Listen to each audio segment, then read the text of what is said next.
Students, to another lecture of class 12 physical education unit 2 sports and nutrition.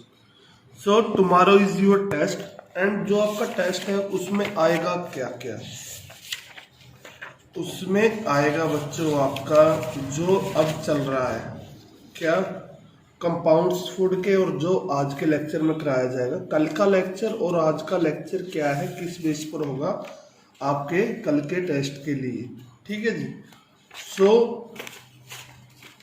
हमने क्या है components of food देखे थे, कैसे हैं, 3 टाइप्स, 2 टाइप्स के हैं, macro nutrients and micro nutrients. Macro आगे 3 टाइप्स है और माइक्रो 2 टाइप्स है, विटामिन एंड मिनरल्स, ठीक है जी। तो आज हम पढ़ते हैं फैट्स। फैट्स क्या है? फैट्स कॉम्प्लेक्स मॉलिक्यूल्स हैं जो किसके बने हुए हैं, फैटी एसिड और ग्लाइसरॉल के, ठीक है जी। फैट्स में क्या क्या है, फैट्स के अंदर है फैटी एसिड है और क्या है, ग्लाइसरॉल। फैट फैटी एसिड और ग्लाइसरॉल से मिलकर बना हुआ है। फैट्स को हम एक चीज और कहते हैं, क्या कहते हैं, triglycerides. Fats are also known as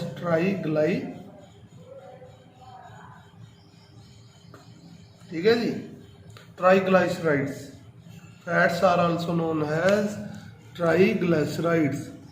fats are non primary source of energy but they supply energy more than twice that supplied bye.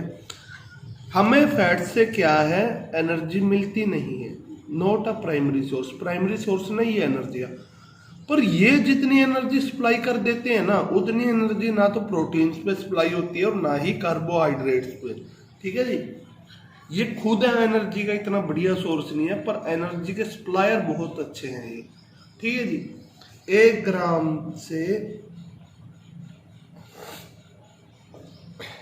Gram fat से हमें कितनी कैलोरीज मिलती हैं, 9 कैलोरीज, ठीक है जी। और 1 ग्राम कार्बोहाइड्रेट से कल बताया था मैंने आपको कितनी, 4। तो एनर्जी का सोर्स देखो कितना अच्छा है फैट, ठीक है जी। सप्लायर बहुत अच्छा है ये एनर्जी का, कार्बोहाइड्रेट्स और प्रोटीन से भी ज़्यादा। फैटी एसिड्स को 2 ग्रुप में डिवाइड किया जाता है, किस किस में, अनसैचुरेटेड, ठीक है जी, अनसैचुरेटेड फैट और सैचुरेटेड फैटी एसिड्स।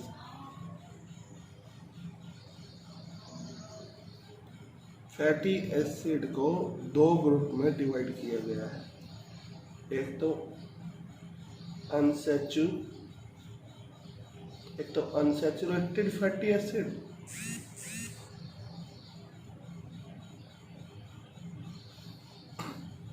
और सेकंड सैचुरेटेड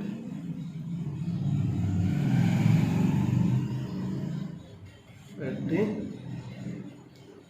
एसिड, ठीक है जी। अनसैचुरेटेड में आपके 2 आते हैं,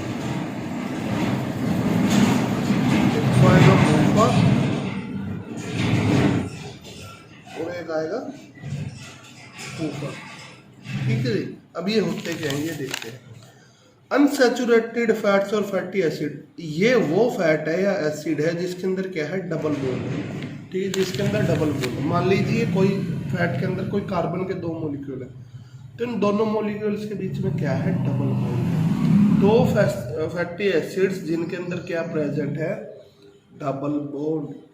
वो फैटी एसिड्स जिनमें डबल बॉन्ड प्रेजेंट है वो तो अनसैचुरेटेड फैटी एसिड्स है, ठीक है जी। वो फैट या फैटी एसिड जिसमें क्या है, एक डबल बॉन्ड प्रेजेंट है, ठीक है जी। मैंने अभी आपको दिखाया, जैसे मूफा है M for mono, U for unsaturated, F for fat, A for acid, has 1 double bond.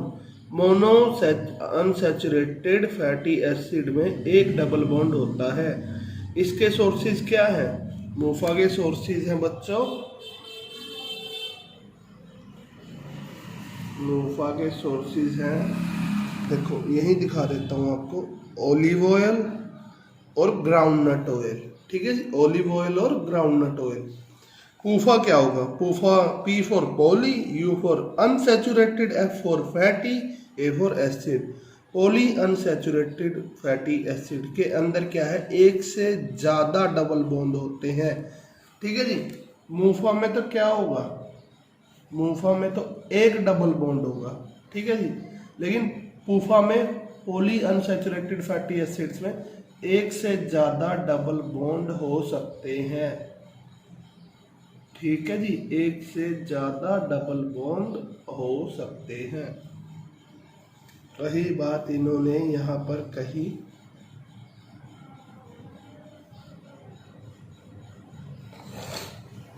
ठीक है जी। इनके सोर्स है वेजिटेबल ऑयल। ठीक है जी। सैचुरेटेड कौन से होते हैं? सैचुरेटेड फैट वो टाइप का फैट है जिसके अंदर फैटी एसिड की चेन होती है। किसकी? सिंगल बॉन्ड की। किसकी? सिंगल। यानी वो कौन से होंगे? जब क्या है, फैटी एसिड्स की क्या होगी? चेन बनी होगी, कुछ इस टाइप की चेन बनी होगी, सिंगल बॉन्ड की चेन।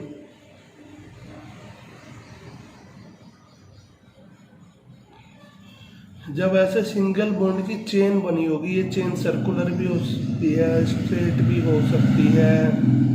ठीक है जी, कैसी भी हो सकती है। जब ये सिंगल बॉन्ड की चेन बनी पाएगी फैट्स के अंदर, तो उन्हें हम कहेंगे सैचुरेटेड फैटी एसिड्स। इनका एग्जांपल है कोकोनट ऑयल, देसी घी, वनस्पति घी, बटर, मार्गरीन और चीज़ एक्सेट्रा। अब इनका फ़ायदा क्या है? फंक्शंस क्या है? ये क्या करते हैं? एनर्जी रिजर्व करते हैं। एनर्जी हमें पता है कि सप्लायर बहुत अच्छे तो स्टोर करते होंगे। हमारे ऑर्गन्स को शॉक से, झटका लगने से प्रोटेक्ट करते हैं। Protect organs from shock. Store fat soluble vitamin, जो विटामिन फैट के अंदर घुल जाते हैं उनको ये स्टोर करके रखते हैं अपने अंदर, जैसे विटामिन A, D, E और K। ठीक है जी। Precursor to many hormones and enzyme, काफ़ी सारे हार्मोन्स और एंजाइम्स को क्या है, ये एक्टिविटी स्टार्ट करने वाले हैं, एनर्जी प्रदान करने वाले हैं, हमारे बॉडी के तापमान को नियंत्रण करके रखते हैं। Regulate the body temperature. Then आते हैं विटामिन। तो विटामिन क्या है बच्चों? विटामिन एक ऑर्गेनिक कंपाउंड है, required in tiny amount for normal growth. Vitamin एक वो ऑर्गेनिक कंपाउंड है, ठीक है जी, ऑर्गेनिक, जो क्या है हमें बहुत ही थोड़ी मात्रा में जरूरत है हमारे शरीर के नॉर्मल ग्रोथ और मेंटेनेंस के लिए। ठीक है जी। या फिर ये कहें एक वो देसी या आयुर्वेदिक तत्व है जिनकी हमारे शरीर को बहुत ही थोड़ी मात्रा में ज़रूरत है नॉर्मल ग्रोथ और मेंटेनेंस के लिए बॉडी की। लगभग सभी विटामिन्स हमें ऑब्टेन्ड होते हैं, सभी विटामिन्स हमें मिल जाएंगे। किससे? भोजन से।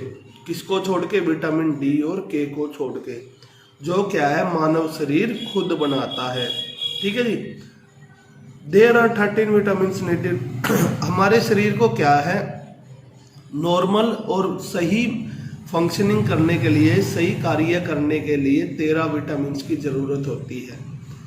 और विटामिन्स कैसे हैं? दो टाइप के हैं विटामिन, दो टाइप के, एक वो जो पानी में घुल जाए, दूसरे जो फैट में घुल जाए। Vitamin B and C are the water soluble vitamins, while vitamin A, D, E and K are the fat soluble vitamin. तो इनके सोर्सेज क्या होंगे?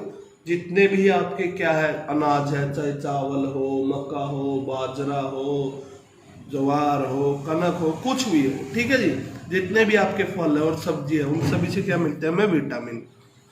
तो अभी विटामिन और उनके केमिकल नाम क्या है? विटामिन ए को कहा जाता है बच्चों रेटिनोल। क्या कहा जाता है? रेटिनोल। विटामिन डी को कहा जाता है एर्गो कैल्सीफिरोल या कैल्सीफिरोल। D2 को कैल्सीफिरोल और D3 को कोल कैल्सीफिरोल कहा जाता है। विटामिन ई को कहा जाता है टोकोफिरोल। विटामिन के को कहा जाता है पाइलोक्विनाइल। विटामिन के आपका ब्लड क्लॉटिंग में हेल्प करता है।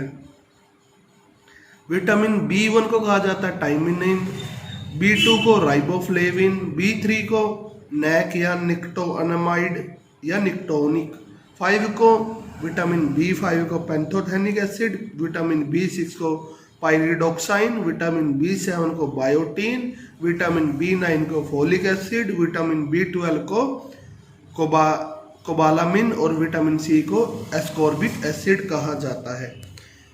अब बच्चों जो विटामिन D3 है वो हमारी स्किन खुद बनाती है सनलाइट की हेल्प से, ठीक है जी। जो बायोटीन है वो यूज होता है बालों की किसके लिए, मजबूती के लिए। जो विटामिन B7 और H है ना वो बालों के लिए यूज होता है। अगर आपके शरीर में B7 या H की कमी है तो आपकी बालों की ग्रोथ या तो प्रॉपर नहीं आएगी या वो उड़ जाएंगे। देन इनसे क्या क्या बीमारी हो सकती है। विटामिन A से नाइट ब्लाइंडनेस आ जाती है, यानी ठीक है जी, मतलब क्या होता है नाइट ब्लाइंडनेस का, लोगों को रात में कुछ नहीं दिखता। या फिर केराटोमलेशिया। विटामिन D से रिकेट्स हो जाते हैं या ऑस्ट्रेलियोमलेशिया। विटामिन E से poor transmission of nerve impulses, जो न आपके क्या है नसों के थ्रू जो भी संदेश जाता है, ठीक है जी, जो मैसेज आपका बॉडी तक जाता है, मतलब क्या है, अगर सिंपल भाषा में बात करें तो आपकी अगर विटामिन E की कमी हो गई तो सोचने समझने की शक्ति आप में कमजोर हो जाएगी। देखने में विजन प्रॉब्लम्स, आपको चीजें देखने में दिक्कत होने लगेगी, यानी चश्मे लग जाएंगे। फिर आपके डीजनरेशन ऑफ मसल, आपकी नसें कमजोर पड़ जाएंगी, मांसपेशियां, ठीक है जी। और vitamin K delay in blood clotting, अगर विटामिन K नहीं बनेगा तो क्या है, ब्लड क्लॉटिंग नहीं होगी, खून आपकी क्या है, खून घाव जल्दी से नहीं भरेंगे। विटामिन B1 से बेरी, विटामिन B2 से क्रैक्स, आपके होठों पे क्या आ जाएंगे, छेद आ जाएंगे, वो दरारें पड़ जाएंगी। और इन्फ्लेमेशन ऑफ टंग, ठीक है, टंग पे छाले पड़ जाएंगे। B3 से पैलाग्रा, B5 से पैरेस्थीसिया, B6 से अनेमिया, खून ही नहीं बनेगा, खून नहीं बनेगा, खून की कमी हो जाएगी B6 के कारण। Peripheral neuropathy. विटामिन B7 से इम्पेयर्ड ग्रोथ।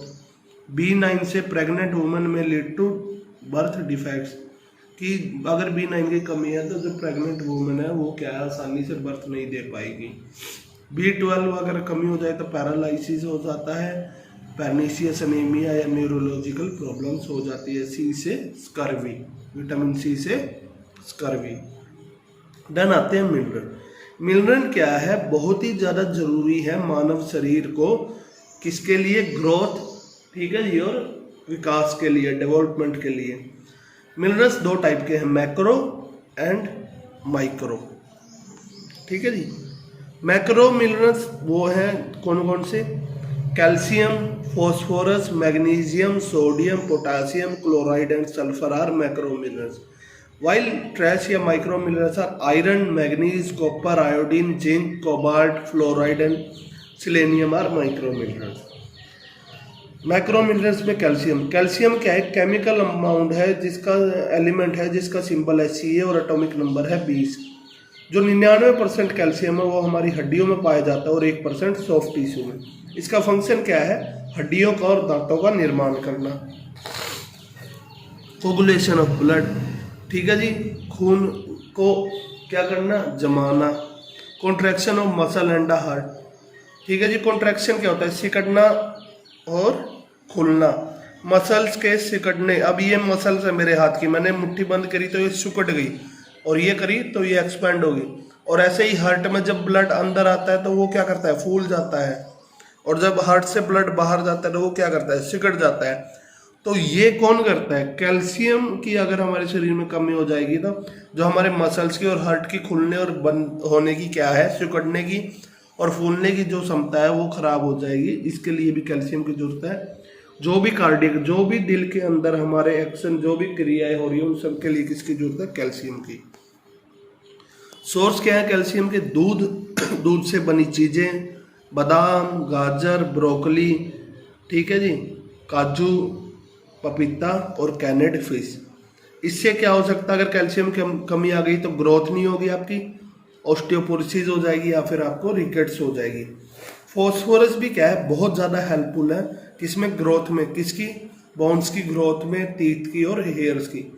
ये हमारे नर्वस सिस्टम को हेल्दी रखता है। Development of body stop due to, अगर इसकी कमी हो जाएगी तो बंदे का शरीर क्या है, ग्रो नहीं करेगा। ठीक है जी, रुक जाएगा वहीं पर। किस किस से मिलता है फॉस्फोरस हमें? दूध से, दही से, पनीर से, अंडों से, मछली से और लीवर से। ठीक है, तो जो लोग लीवर खाते हैं उन्हें क्या मिलता है? फॉस्फोरस। सोडियम क्या है? Better neuromuscular response. अगर हमारे शरीर में सोडियम की कमी हो जाएगी तो जो हमारे ब्रेन से हमारी मांसपेशियों तक जो भी मैसेज आता है और हम तुरंत एक्शन करते हैं, वो एक्शन क्या है? स्लो हो जाएगा अगर सोडियम की कमी हो जाएगी। तो अच्छे न्यूरोमस्कुलर रिस्पॉन्स के लिए हमें किसकी जरूरत है? सोडियम की। It help in preventing the disease. और अगर सोडियम की कमी नहीं है आपके शरीर में तो आपको क्या है? किडनी, गुर्दे और क्या पेट रिलेटेड बीमारियां भी नहीं होगी। ये हमें बचा कर रखता है किडनी और स्टमक से की डिसीज से। इसके सोर्स क्या है? समुद्री नमक, पत्थर वाला नमक, हरी सब्जियां आदि। ये क्या क्या कॉज कर सकता है? क्रैम्प्स, टायर्डनेस, हाइपोनेटेरिमिया और डिहाइड्रेशन। क्या? डिहाइड्रेशन। देन मैक्रो में कौन से आते हैं? मैक्रो में आपका आयरन। ये क्या है? It prepare haemoglobin for red blood cell. लाल रक्त कोशिकाओं के लिए यह क्या बनाता है? हीमोग्लोबिन। इसका फंक्शन क्या है? हीमोग्लोबिन और आरबीसी को बनाना। सोर्सेज क्या है? पालक, केला, सेब, अमरूद एक्सेट्रा। इसकी कमी क्या कॉज करता है? अनीमिया। आयोडीन भी बहुत ज़्यादा हेल्पफुल है प्रॉपर फंक्शनिंग में। थायराइड ग्लैंड, जो आपके गले के अंदर जो ग्लैंड्स हैं, ठीक है जी, जिसे हम क्या कहते हैं? टेटुआ। यहाँ पर आपने देखा हो अंदर से गला सूख जाता है, कई बार कहते हैं थायराइड हो गई। तो थायराइड ग्लैंड्स को की प्रॉपर फंक्शन के लिए आयोडीन की बहुत ज़रूरत है। अगर आयोडीन की कमी होगी तो आपको क्या हो जाएगी? थायराइड हो जाएगी गले के अंदर। ठीक है जी, जो अंदर वो आपने देखा होगा डूंगी सी जगह पे टेटवे के पास। इसका भी सोर्स क्या है? समुद्री नमक और आयोडाइज साल्ट। इसकी डेफिशिएंसी कोज कर सकती है गोइटर, थायराइड ग्लैंड का गर्दन के अंदर फूलना, या मेंटल रिटार्डेशन। देन है वाटर। वाटर क्या है? दो एलिमेंट से मिलकर बना है, जिसमें क्या है? हाइड्रोजन और ऑक्सीजन। दो मॉलिक्यूल तो किसके हैं? हाइड्रोजन के, और एक किसके हैं? ऑक्सीजन के। देखो दिखाता हूँ कैसे है ये। यही है ना वाटर, H2O यही होता है बच्चों। H2O में दो किसके हैं? हाइड्रोजन के, और एक किसका है? ऑक्सीजन का। 2:1 हो गया ना। हमारा शरीर को 60 से 70% का जो भार है हमारे शरीर का, वो क्या है? पानी है। ज़्यादातर पानी किस में पाया जाता है? हमारे ब्लड में और कोशिकाओं में। फंक्शन क्या है वाटर का? वाटर हेल्प करता है कॉम्प्लेक्स फूड मॉलिक्यूल्स के टूटने में, ट्रांसपोर्ट में मदद करता है किसके? न्यूट्रिएंट्स की और फूड्स मटेरियल की बॉडी के अंदर। It help the body to remove waste acid. ये बॉडी की मदद करता है जो वेस्ट प्रोडक्ट है उसका पसीने और यूरिन के थ्रू बाहर निकलने में। ये क्या करता है? बॉडी टेम्परेचर को मेंटेन भी करता है और रेगुलेट भी करता है। It prevent us from becoming dehydration. ठीक है जी, हमें क्या है? पानी की कमी होने से रोकता है। एक नॉर्मल पर्सन को 3 से 5 लीटर पानी डेली पीना चाहिए अगर उसे स्वस्थ रहना है तो। एक समरी देख लेते हैं। एनर्जी गिविंग कंपोनेंट्स फूड कौन से थे? Carbohydrate, fat. Body building protein. Protective components कौन से थे? Vitamin and minerals. और रेगुलेटरी, जो रेगुलेट कर रहे हैं शरीर को, वाटर। सो बच्चों, that's all. Stay safe, stay at home, and best of luck for tomorrow test.